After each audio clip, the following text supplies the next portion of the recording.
Hello and welcome to episode 16 of Piece by Pieces. I'm your host, Ashley Hutt, the Brain Engineer.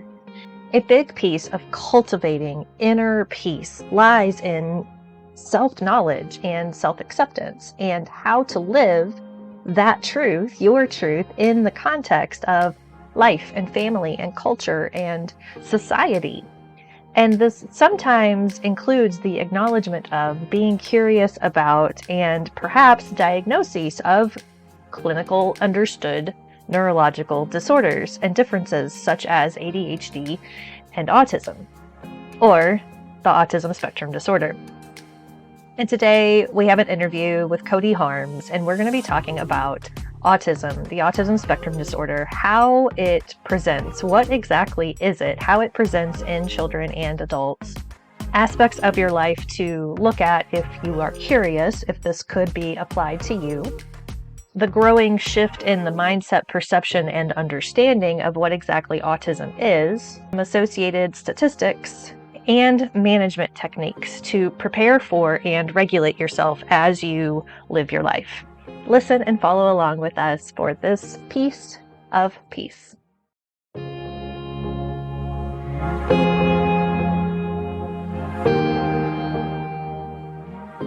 Now, let me introduce our guest today. His name is Kody Harms. He is the co-owner and lead clinician of Curated Family Therapeutics. It's a private therapy practice that supports one-to-one clients via telehealth and schools in the Los Angeles area. Kody earned his graduate degree from California State University, Los Angeles, with a Master's of Arts in Special Education, and is a board-certified behavior analyst. Originally from Des Moines, Iowa, Kody has 15 years of experience working with children, teens, and adults with various diagnoses and their families. Since moving to Los Angeles in 2014, Kody has worked in the field of applied behavioral analysis with heavy emphasis on acceptance and commitment therapy, supporting neurodiverse teens, adults, and parents of neurodiverse children. So let's get into this interview. So today we have an interview with Kody Harms from Curated Family Therapeutics, and I'm really excited about this conversation that we're going to have today. And what's going to focus on autism and all the things to do with that, what it is, how it presents, and specifically kind of in autism in adults. And, those of us that are adults now, and maybe we're like, starting to wonder about certain aspects of ourselves, or how could this be the answer to this thing about me, and et cetera, et cetera. But anyway, I wanted to introduce Kody first. This is Kody Harms. Why don't you go ahead and tell us a little bit about yourself and your company and what you guys do? Cool. Certainly. Well, I'm Kody, and I just want to thank Ashley. Thanks for having me on. I love the podcast. We've met a few before, and I just love everything you're about. So I'm really excited to be here. As you say, I'm the co-owner of Curated Family Therapeutics. We're a private therapeutic practice, and we practice in acceptance and commitment therapy. Main populations that we serve are parents of neurodiverse children. We also work with schools to support with inclusion and adapt curriculum for neurodiverse students. And then I work a lot with teens and adults who have various neurodivergent diagnoses. Within that, again, we're working on essentially, I would put it in basics, how to live your best life. And primarily that practice is done through acceptance and commitment therapy, which is a little bit of a hybrid between traditional therapy on sort of like the rhyme and the reason as to why you feel a certain way, implemented with some action and measure-based stuff in between sessions. So this is how you feel this way. Here's what I would suggest we do about it. Let's talk about what you did in between sessions next week. And then we measure based on sort of like a score of your mental health and how you're working towards your goals. Cool. Okay. Yeah. Awesome. Well, I do know that that community just seems to be expanding and growing. And, I myself, I was diagnosed with ADHD back when I was about 18, I think. So it was later in life that I got that diagnosis. Yeah. And But yeah, well, an ADHD conversation will happen for another Yeah, day, yeah, but we yeah. are gonna, there are some overlaps I understand though. Oh yeah, of course. It's funny you say that because autism, the statistics last year were 1 in 38 8-year-olds were diagnosed on the spectrum. And in the year 2000, it was 1 in 150. So in just 22 years, we've learned quite a bit about what autism is, how it presents. Mm. Obviously, there's more awareness, there's more acceptance, there's more providers. So it's grown a lot. And I think that's why, particularly with the population that I work with, it's oftentimes a lot of adults who have received that diagnosis later in life, and most often they were born before 2010, 2000. So yeah. Yeah, well, that brings me to a good question of, like what exactly is autism? And, biologically, I guess we could start with, what and behaviorally and what it comes out with. And I think from a lot of us, especially if we're not ourselves autistic and we don't actively know anyway, that people in our life are, I think the whole spectrum thing Sure. can be confusing because there's many different places on that spectrum and Yeah, different yeah, levels of, yeah. I know that the high functioning label isn't always beneficial either, of, Sure. a high functioning autistic person versus a low function. I don't, that's Sure. judgmental and can have some stigma and stuff around it as well. Yeah, yeah, But yeah. just the range of what it is and how it presents in different populations too. Yeah. Well, I mean, if we talk about sort of like the CDC definition, they would define it as a neurological disorder, and that hence why it's called autism spectrum disorder. I think in sort of like the modern era within like the autistic community and autistic culture, like disorder is not only inaccurate but also very demeaning. I don't think that that's really a correct label, and I would anticipate in the next several years that they'll probably change the CDC definition. But it is sort of like a neurological difference, and it presents itself vastly different in every person. Just like every person is human, you and I are human, but we're very, very different. And I think that's the thing to keep in mind. Keyword being spectrum, meaning that like one person with autism, so one person with autism. Right. I always find in terms of like demographics, it's although the diagnoses are different in like different races have present different levels of diagnosis, that's really based on and different cultures, that's really based on opportunity and access to the diagnosis, not necessarily that like certain races or certain cultures are getting or have more or less autistic people. The one interesting statistic is that it is 4-to-1 boys, but again, I think what we're finding as like our understanding of ASD expands, oftentimes we're realizing that we miss on the diagnosis of young girls, and more often than not, it's women that are getting diagnosed later in life rather than that sort of typical 2.5 to 5 year range. Talking about like in specifics of what autism looks like, I think from as a clinician, as I've worked with people on the spectrum from 3 to 83 for the last 15 years of my life, I'm sort of continually reminded that the differences between neurotypical and neurodivergent is pretty slim. We're all sort of like looking for the same things in life. We all go through very similar struggles, but with people that are neurotypical, it may present itself in a higher intensity. Not always, but often. I'd say like the three major categories that I focus on when I'm working with people is like how does it affect their sensory systems? How does autism affect their cognition? And then how does autism affect their social skills? That being said, like I think I want to be really clear and say that like it doesn't affect those things in a negative or a positive manner. It's just affecting them differently. Much of how we understand cognition, or the much of which how we understand like clinical science, is because we're like it's created oftentimes and developed based around neurotypical people. So sometimes we see someone that may be neurodivergent and we see those lack of skills, or maybe the skills they have are in a negative manner, when really it's an unfair comparison. So I think that's Yeah. something that I want to keep in mind as like the listener move forward. It's not positive or negative. It's just has a different impact on that person.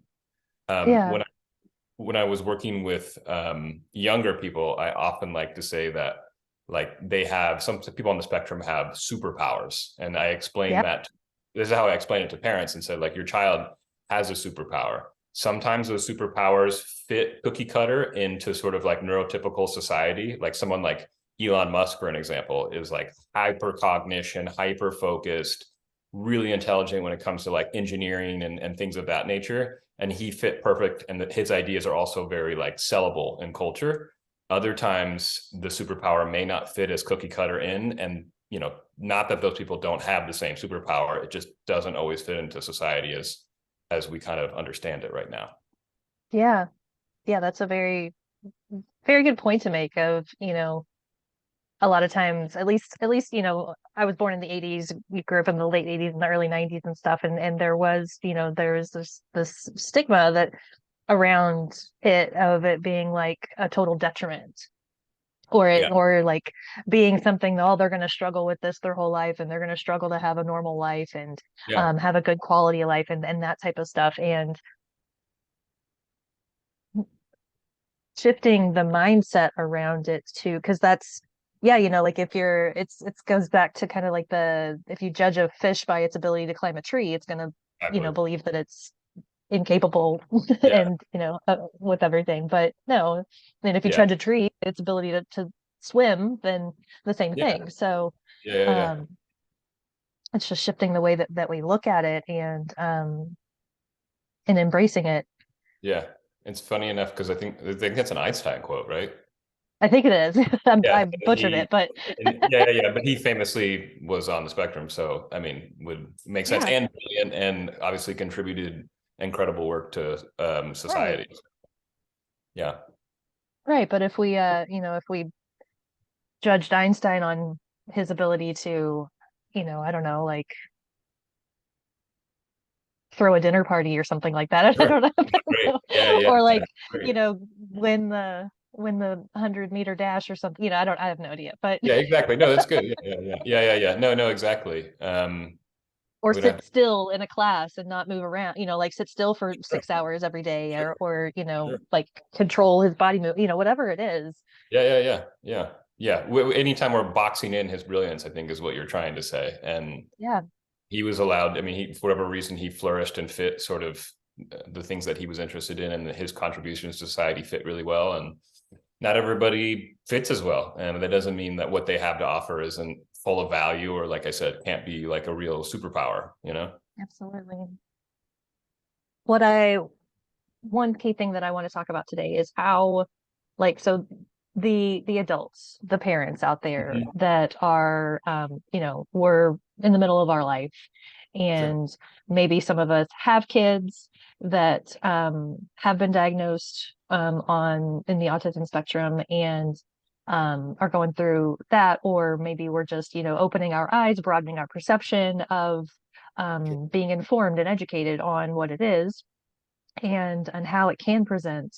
Um, you know, what are those? Are there key things that we can look for and identify with, or is there a short list that we can look at and be like, oh, like not maybe not a do I check all the boxes type of thing, but what Yeah. does if someone is starting to be curious and wondering, like, is this am I on Yeah. the spectrum? Yeah. Yeah. What Yeah. can we look for?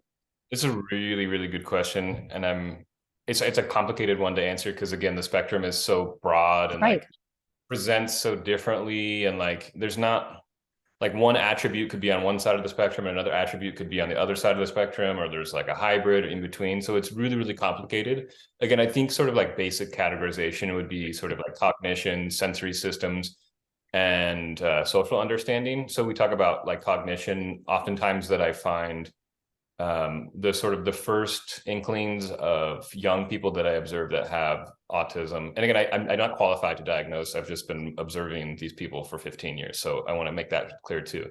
But in terms of cognition, I often see a lot of young people who are either develop like a little bit of a lower cognition based on the standard, or maybe hypercognitive, meaning that like they're hyperlexic or their math skills are really advanced. Those are some of the things that sort of like, okay, that perked my interest. I want to ask and explore more. In terms of like sensory needs, that could be anything from like the traditional manner of like, I'm getting too much input, so I want to block my ears, versus like, I'm not getting enough input, so I want to like, cuff my ears, so maybe I get more sounds. Or maybe I'm getting too much input in my body, so like I rock it back and forth, versus I'm not getting enough, so I want to like climb something. Again, those can present itself so differently in so many different people, or they could have a myriad of both. So it's really, I know that I'm being very broad, and I think it's hard for me to narrow it down because it is so individualistic. And then in terms of like social understanding, that's a really common thread amongst all people on the spectrum. But again, it could be anything from like people that are so hyper empathetic that it impacts their life in the sense of like, I'm so aware how other people feel. I don't feel like I can move on to the next step because I understand like they're sad, I can make it better. They're upset, I can make it better. They're happy, I want to enjoy that experience with them. Versus the other side of the spectrum could be like someone who says that outfit is hideous, why would you wear that? Not understanding, stating that may be inappropriate or may make that person upset. So again, Yeah. it's itself so much differently in everybody. But I think what I am, the common thread, I guess, would be like, it's just a hyper level of intensity among those categories of cognition or sensory systems or social understanding. So let me ask you this. Yeah. If you've just, I'm 40 years old. So I'm 40 years old. I've just been living my life. And the way that my body and mind process things is totally normal to me because it's all I know. Sure. How how would you even know like what's hyper and what's hypo, I guess, Yeah. um, Oh, yeah. It's correct. in those different areas? If it's just this is just how I am, this is how I do things. How would you even start to have a frame of reference, I guess? Sure. Well, I think it comes back to sort of what we call like a normative comparison assessment, meaning that like you compare yourself or this experience. Like if we use an example of like maybe the grocery store is too overstimulating, and you can hear the lights blinking, and you can hear you can hear the AC on, and that's so overwhelming, like you can't do your grocery shopping, right? Yeah. What your comparison would be is like you sharing that experience with someone else, and they don't necessarily experience that, and then you share it with 20 other people and they don't necessarily experience that, and as you pull them, you understand what their experience is like, and maybe sometimes that may be relevant, but generally you're sort of an outlier in the sense of how intense or how much lack of intensity that experience has. Does that make sense?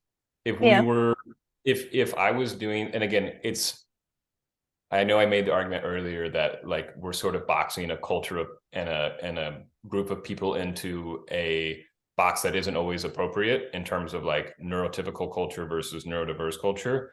But that's kind of the assessment and how we make it, right? Like if there's an aspect of your life in terms of like cognition or sensory systems or your social understanding that's so intense that it's creating a negative impact on your life where you're not able to live independently, or you're not able to work towards like your life goals, then that might be sort of like a red flag in the sense of like, I need to assess these and sort of maybe consult with somebody who's a professional. Maybe I can take an assessment or like a psychiatrist and then seek therapy. Okay. But I think that's sort of the comparison that I always make when when I work in classrooms, and when I used to work primarily with younger kids, I did what again was called a normative comparison assessment. And essentially, like, I don't want the child, if he has a skill deficit, I don't expect him to be any higher. I want to work with him until he can meet his goal at sort of like an average between the kiddo who's top of the class, between the average and the middle, right? And so if the kiddo at the top of the class is at 100% and the average is around 50%, I want to push him to be around like 70 to 80%, just so he can have those awareness and flex those muscles and have those skills. And then that way he has some room to sort of fluctuate. Does that make sense? Yeah. There's a very long-winded answer, but essentially, like, if you polled 50 people, how much different, if you polled 50 people, that how much different is your experience than them in these specific realms? Right. Okay. And that kind of leads to one of my other questions of like, hello, my friends, pardon the interruption, but I have a request for you. I would like to hear from you guys. I would like to hear from you, my listeners, my viewers, and let me know how you're feeling about these interviews. And if you would like for me to continue doing more interviews like this, if you have any suggestions on topics, because I will seek those professionals out. Or if you just like to hear me go on about whatever the topic is that I'm presenting in the earlier episodes, I would love to hear from you. Please reach out to me at I am Ashley Hutt on Instagram. Now, note, I recently changed my name on Instagram. It used to be Slow Down Sunshine, and now it is I am Ashley Hutt. IAMASHLEYHUTT. You can find me there, and my inbox is always open. So please reach out. And I want you to know that I have a new, beautifully crafted inner child guided visualization guided meditation that will get you in touch with one of your inner children so that they can share some wisdom with you. It's absolutely free. You can get it on my website at www.ashleyhutt.com/innerchildwisdom. Totally free. Go and check it out if you are interested in what maybe your inner child could share with you that you could use now in your grown ass adult life. Go check it out and let me know how it goes. Give me your feedback because it really helps me get a better understanding of how these tools can be utilized. Now let's get back to the interview. Where do we get this? How do we even have a concept of what neurotypical is, and how has that been established Yeah, through the years? And is that something that is revisited every now and then as sure, sure, our sure. knowledge expands and Yeah, as our data expands? And is it um, well, because I know so many like medical norms came yeah, out of like tests that were done on white men, yeah. Of course, yeah, right. and it's we're not all white men. Exactly. So Yeah, how does just being a female or just different in whatever way, yeah, um that whatever we're talking about, blood counts or levels of hormones or whatever it may be, um how do we know that the people that set up this baseline weren't just being over assumptive, yeah. and that we've created this whole system of like comparing to this thing that like doesn't actually exist in the first place? Yeah, no, I mean, I think it's really great. And I think, could be that some of the people that were creating this system or accumulating this data or like the basis of a lot of this, like because it's a spectrum, like, and because these data points have been collected over generations, like how do we know that they weren't neurodivergent? Like, I think that's a really fair question. And I think your sort of historical comparison to doing tests on white men throughout history and like how that's not applicable to women or different races is really comparable to, in terms of like neurotypical versus neurodivergent people. And I don't know, again, it's hard. I think just sort of like would I in like a really clinical sense, what they do is they look at what the CDC tells them it should be as sort of the average or the benchmark, right?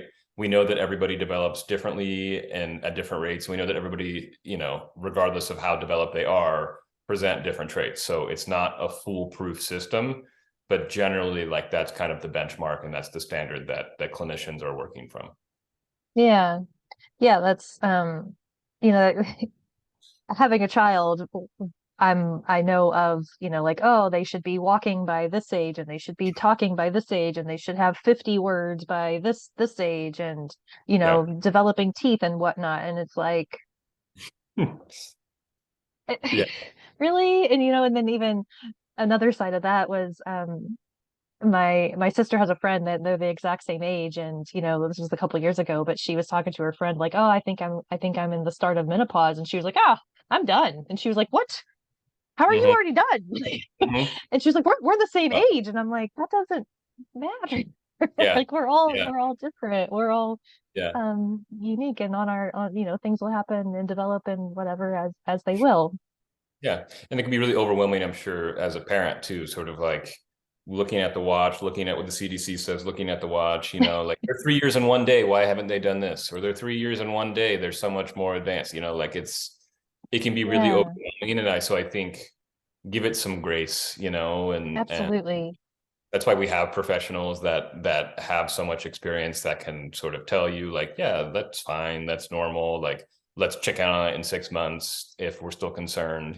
I think as a clinician, like I never, nothing is ever like definite, right? Like it's always sort of like, let's take data on it and like let's check in on it throughout time, and then we'll set a benchmark of like, hey, if it's still here at a certain time, then maybe we want to be concerned, or if it's not here by a certain time, then maybe we want to be concerned. Right, Yeah, right.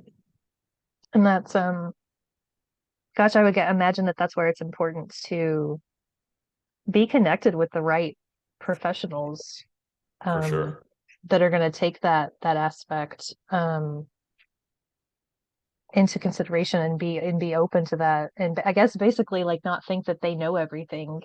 And Yeah. then Oh, for that, sure. you know, I saw a post yesterday from a woman. Her son had extreme eczema. He was about 18 months old, had extreme eczema, and she was like, I've tried all the things, I've done this, I've done that, and we're going in for an allergy test, even Mhm. though my doctor has repeatedly told me that this has nothing to do with allergies, and that and blah blah, like it, when Yeah. I have a niece who has extreme food allergies that has also had eczema her entire life. So I'm like, Yeah.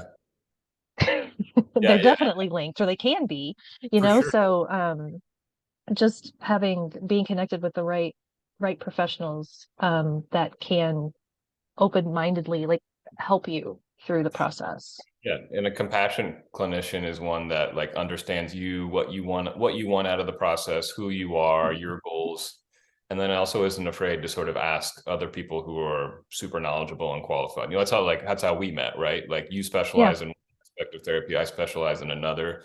Doesn't make one right or wrong. Like I think there's benefits to both, and there's things that each of us could learn about the process that both of us practice. So yeah, absolutely, absolutely.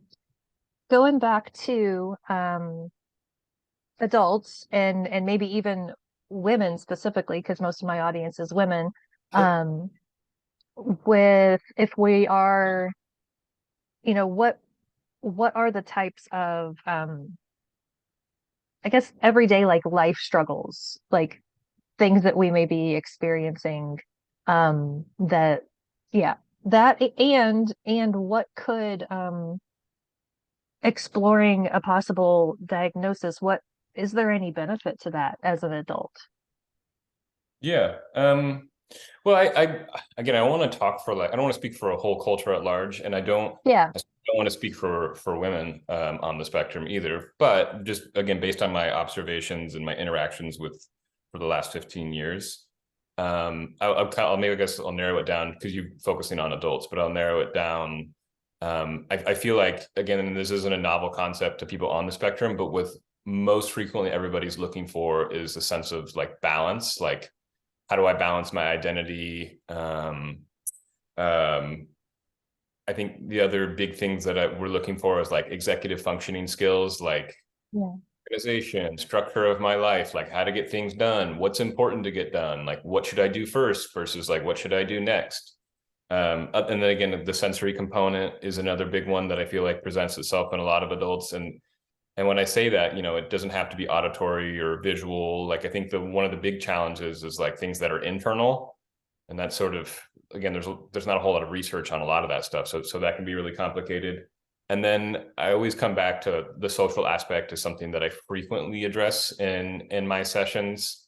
And that's a big thing with balance too, right? Like how do I, maybe I'm not interested in what this person has to say, but like how do I feign interest because they're a coworker? Or right, maybe I'm hyper interested what this person has to say, but like it's not appropriate to talk about it right now. Like what's the balance there? Like how do I get that need met, or how do I scratch that itch? I think the one thing, and again, this is a autistic definition, but I don't think it's necessarily novel to those that are just on the spectrum. But like masking is a common concept that I talk about. yeah. And I don't know if your audience is familiar with that, or if that's something you're familiar with, or I'd love to. to go into that. Yeah, I'm familiar with it. I would imagine that Yeah, most of my audience has heard the term. sure. But and just for those that haven't, I just like masking, and again, the way that it's been explained to me and the way I understood it is the idea that like I have to mask or pretend some of my autistic traits don't exist during certain like social situations or certain environments. Maybe like I have to bite my tongue when I want to say something because I know it's too brutally honest, but that experience of biting my tongue is really internally uncomfortable for me. Or maybe this person like engages in self-stimulatory stuff, and like they feel like whatever reason their body needs to hand flap or they need to dance, need to jump around, but like they're in the middle of a corporate meeting and that wouldn't be appropriate. So again, I think everybody sort of experiences that, but with folks on the spectrum, it tends to be more intense Yeah. when it comes to masking. So with that, because I specialize with like inner child work, and I Yeah. know the effects that can the wide range of effects that can happen of not feeling accepted as you are, not feeling seen and heard as your true self, and being expected to be something else, like, oh, I'm too loud, I need to be quiet, or I like, oh, they tell me I'm shy, so I need to speak up, um or like, you know I like to cut up paper into tiny little pieces, and mom says that makes a mess. Yeah. And That's then what I'm she into. needs to That's clean it good. up. Yeah. Yeah. So I can't, I'm not supposed to do that because I'm bad. Like, that's Sure. bad to do that, putting those like moral judgments on traits, on things that just are a part of us. Mm-hmm. Um, so I don't know if you wanted to add anything to like just that, and maybe when Yeah. it comes to people that are opening up to this concept as adults and or have children Yeah. in the, and I think all children have these quirks, whether they're neural neurological quirks or Sure. just things that are inherently uniquely them, um and that we all win when the caretakers embrace that and encourage Yeah. those things, and love on those things instead Yeah. of the opposite. Yeah. It's an excellent question. So I think for me as a clinician, whether I'm working with parents or I'm working with adults or when I was working with kids, I never wanted to box anyone's personality or anyone's traits in, right? I never wanted to prohibit them from doing that. All I wanted to make sure is that they were aware of sort of what that means in culture and society, right? So, like, if we take the example that I mentioned earlier about masking, I used to work with this young gentleman, and he was married. He was a really empathetic guy. He struggled with friendships. However, he made it a point. He was really in love with his wife, and he always made it a point that he wanted to value her friendships. So like her friends came over, he'd like make them dinner, and he like wanted to make them have a good time, and he would like sit down and showed interest in her friend.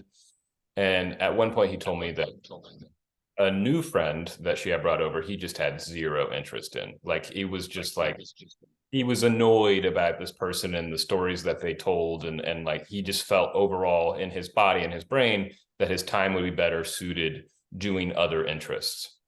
So what we talked about is like, again, coming back to that balance and that understanding of like, let's acknowledge these feelings, like these are totally healthy. But I think the other important thing, and this goes for either him or this goes for parents who are sort of assessing like, is that quirk like gonna is that quirk gonna get my child ostracized or bullied or like not allow them to have a job when they're older, or is that attribute like dangerous or inappropriate? I think the big thing that I do is once you acknowledge what it is let's identify your values and let's identify like how you want to work towards your values. And let's make sure we're communicating that. And let's make sure that we're aware that other people are aware of our values, but also that we're aware of our values, because then we can establish balance, right? Like if this person has talked to his wife about like, hey, just wanted to let you know, like that friend of yours, this is how I feel inside, but I really love you and I really value that. And what do you think about me just making you guys dinner and setting you up? But like afterwards, I'm going to say hi and then I'm going to go downstairs in the basement and do my own thing Yeah. versus like a parent who's like, hey, I really appreciate that you're into cutting this paper. That's really great, but let's make sure we do our homework first. And like, I want you to do it in your room. And that way, when you're done, you can just scoop it into the recycling bin, or here's a baggie, you can save it for later, like essentially just being aware of those things and steering into the skid in balance. And I think it's important to recognize those values and sort of set Yeah. at a time. Yeah. So it really comes down to like communication.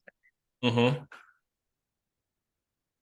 Yeah, most important part, right? Like, am I communicating it with the rest of the world? Is the rest of the world communicating it with me? Is that fair? I mean, and again, I think it's the more we understand about autism, or the more we understand about like neurological differences, the easier these things are going to become, right? Yeah. Like, we didn't even, the folks on the spectrum have always been underserved and ostracized, but like now conversations of stimming or autistic traits like are becoming more mainstream. Like every concert and like big promotion has to provide tickets that are like autism safe, like promotional packs where they come with headphones and stimulatory toys and things like that. So it's more of an awareness. And again, it's just going to be the balance of like, when is it appropriate to do those things? Is it always appropriate to do those things? How do these things impact my values and my goals as I move forward? Yeah. My last question, and it may be a little tough because without any specific things, but when you're working with someone and you're working through um in attempts to see a broader picture for like validating, like this is your experience, this is what's happening inside of you, this is what you feel you want and need, and in this environment, in this situation, like this is how this could be perceived, and things like that, around appropriateness and things like that. um you know are there management techniques or skills, like Yeah, for the person that, like you said, in a boardroom, but that really like needs to move, like, yeah, yeah, yeah, yeah. a management technique for them to like prepare to go into this environment because they like their job, they want their job, they want to be Yeah, there, and they want to participate in this exchange of information with these yeah, other people in this room, yeah. so they can choose to prepare themselves to go into this environment, and then when they get out, then they can, you know, have some sort of process that they go through to, like, I don't know. Yeah, yeah, yeah. No, it's a really great question. I think that's a lot of what I do, a lot of role play in my sessions, and that's a big thing. The thing that I always keep in mind is you kept using the word prepare, and that's the most important word. I would say 80% of addressing that is getting ahead of the challenge, right? Like, it's identifying, okay, when I get into the boardroom, sometimes this experience in the boardroom or this person or something that might be said may give me some anxiety, and that's going to increase my want to stim, right? Like, how can I practice sort of like regulating myself, and what are the thoughts that are going in my head to stay comfortable and calm so I don't feel the need to do that? Or what is my threshold where I need to politely excuse myself and go to the bathroom and get that need met? What does that look Yeah. like? But I think it's important, again, coming back to like, what are your values? How do you define them? And then that's going to set you up for sort of like your goals of whether that's your threshold or the duration you want to stay in there, or maybe you want to tell everyone in the boardroom like, hey, by the way, I'm on the spectrum. Sometimes I need to stim. If you see me stand up and flap my hands, no big deal. Just keep going. And maybe that's the truth you want to live. That's awesome. Like, that empowerment, I would love to encourage that.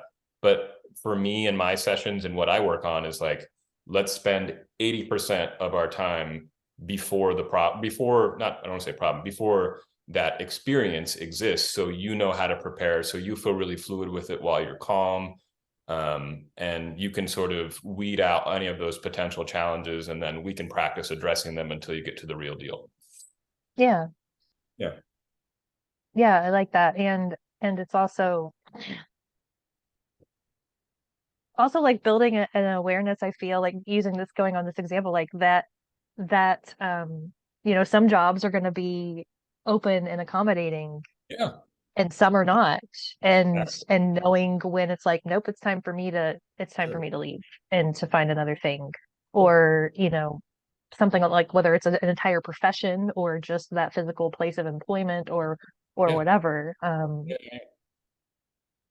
Yeah, empowering them too, also emotionally, to not, you know, a mindset around that of like, that's not a failure. That's just you choosing something that is better for you, Yeah. and that's okay. Yeah. Yeah. Yeah.